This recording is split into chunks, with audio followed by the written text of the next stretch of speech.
Hello guys, welcome back to another Doctor Who novel review. In this installment we're looking at, well, in a video really, we're looking at Bad Therapy by Matthew Jones, published in December of 1996. An interesting one actually because of how it actually originally came out, because previously I talked about Damaged Goods, I did, by Rusty Davis, and obviously there was a novel in between called Survival of Sin that never actually got published until May of 1997, which at the time Virgin lost the license for using Doctor Who characters, more especially really, because the BBC took it back. They did. But obviously this Bad Therapy itself, the novel I'm talking about, actually deals with the loss, of course, of the character of Roz very much. Well, in terms of Chris's revelation really, and everything else, like how he goes through grief very much, like similar what many people do, what the Doctor goes through grief in sort of a way. And you get that a lot through the novel really, quite a lot, because obviously it's a bit of a strange experience, because obviously we never got Survival of Sin in November 1996, only a missing adventure which was the Plotters, and then you come to Bad Therapy, and it's like, wait, what? Wait, she's gone, she's died. It's like, it's quite strange really on that sort of regard really. But obviously, it's just one of the things that we just look over really. Obviously, we're not entirely sure how Survival of Sin never came. How it was never really fully published, or what was the main cause of it. Hard drive crash, unless it was pressure by Virgin. I don't know really. We have no idea, really. That sort of thing. Hard drive crash, maybe, but there might be some more underneath that we don't really know. Who knows? It could be in a documentary or something, or Pierre Darvin talking about something like that. I don't know. Maybe. I'll have to wait and see. So maybe back to Bad Therapy. Deals with loss, of course, and it has a very interesting setting, this does, because it's set in 1958 in London, so very sort of bohemian times, really, before the 60s. We get introduced to various characters, of course. We get Tilda Jupp is one. We do get Mariah, we get Jack, who else? Gordy's one. Also the return of Perry Brown, or Queen Per William Brown, who is actually King Ioannis' wife. I'll get to more of that a little bit later on, of course. So, the Doctor and Chris are in London in the 1950s, just trying to keep mellow themselves down after the death of Ross, after the events of Survival of Sin, which we wait until May 1997 to find out. And obviously they basically just go through carry on with life really, of course, just settle down, of course. The Seventh Doctor, of course, is wearing his TV movie outfit. It's implied that he's wearing his TV movie outfit in this story, which I made a few blunders in the past, thinking like, oh, it's time maybe in Just War or something. But I think he always lived in a suit throughout the whole tenure at that point. I think only in Return of the Living Dead he wears a similar TV movie outfit. He does, but who knows? But in this story, it's his actual TV movie outfit that you see in the 96 film, and so that's a little point there.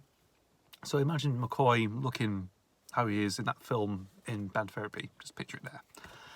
So the Doctor and Chris separate, of course, just to get things done, really, of course. The Doctor comes across a teenager who's been stabbed in front of the TARDIS, and dies in his arms, of course. And this leads to a very interesting scene. So you basically get introduced to the inspector. I can't forget the name of the inspector, who's on this case involving quite murder disappearances, really. And the Doctor disguises himself as a mortician, really, and examines the body. And it feels like he's all wrapped up in surgical stuff as well, in surgical stuff, gloves and stuff, so you can't really see his face. So he's quite fully disguised. And basically just like observes the body and just looks, and sees like, the markings and stuff like that, and, the stab wound and things, that sort of thing, But also the inspector mentions like some of them have like no names or something, like no identities or something, like they've totally come out of the blue, which is strange, and sort of intrigues the Doctor. He ends up joining the inspector, of course.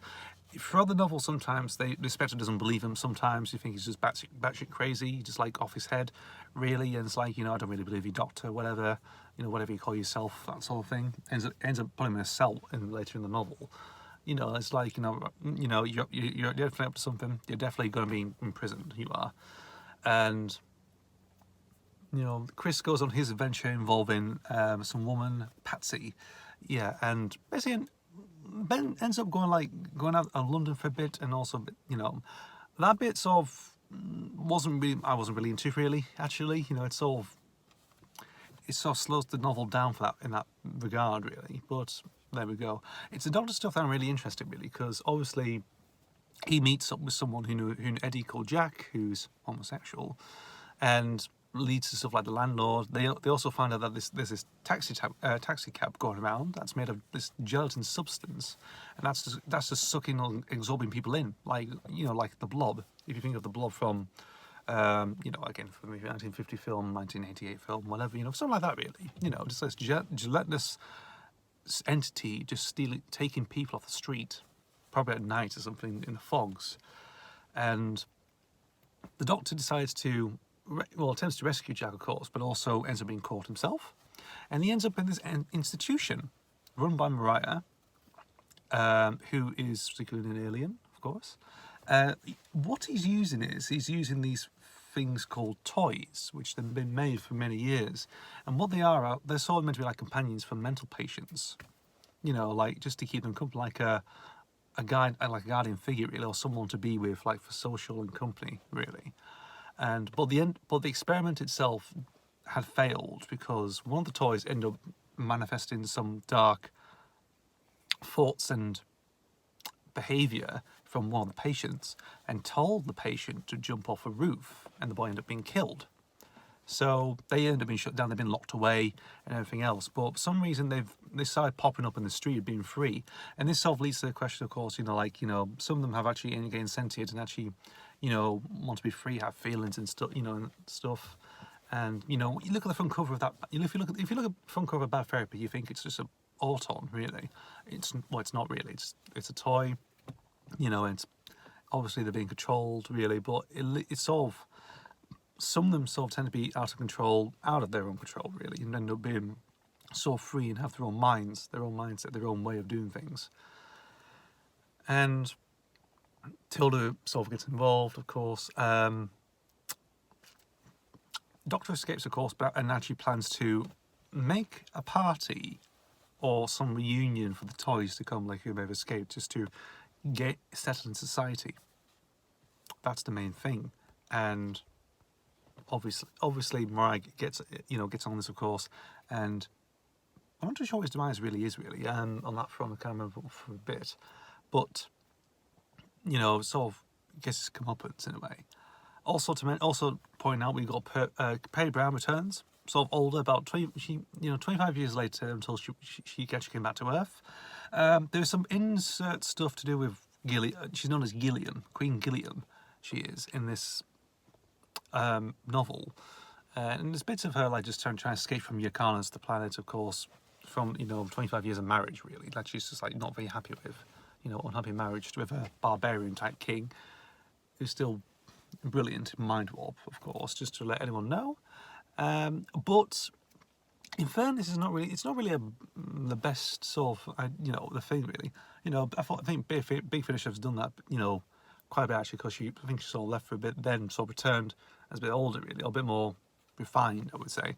Here, she's more stronger and actually ends up slapping the Doctor when she first meets him. Of course, she meets the same Doctor and basically slaps him in the face first time. And obviously, she doesn't really do much with the story. Really, I just never really thought.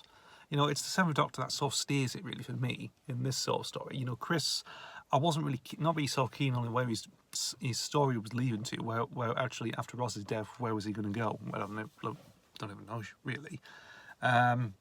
Does find love and basically ends up in situations, of course, with the toys, nearly getting nightclub, nearly being burnt at a nightclub. Yeah, it's a bit like that, really.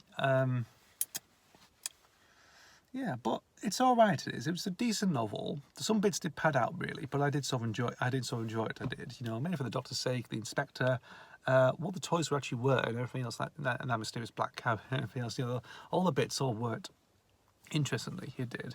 It's just that stuff with Gilliam and Chris can sort of pad it out a little bit.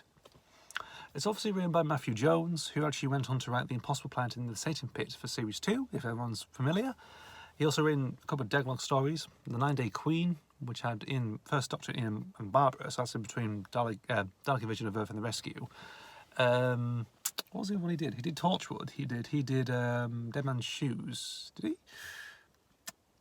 I think in series 2, I think the episode after Reset, he written that one. But since he hasn't really written much, really, I don't think he might have been in the fanzines doing sci-fi stuff. I'm not entirely sure, but I'd love to see him write another Doctor Who story. You know, bring him back on board, write a good one. Because Impossible Planet and the Sailing Pit is my favourite two-parter from the Tennant era. It really is. It definitely captures something, and he's actually really bloody good. It is. So, and also finding that he's reading this novel, I thought brilliant. I might say what it's like, and some people say it's actually a really good story. I'd probably say I was on the middle, you know, half and half. You know, there's some good portion, good stuff in there, and some half that's a bit, you know, a bit padding.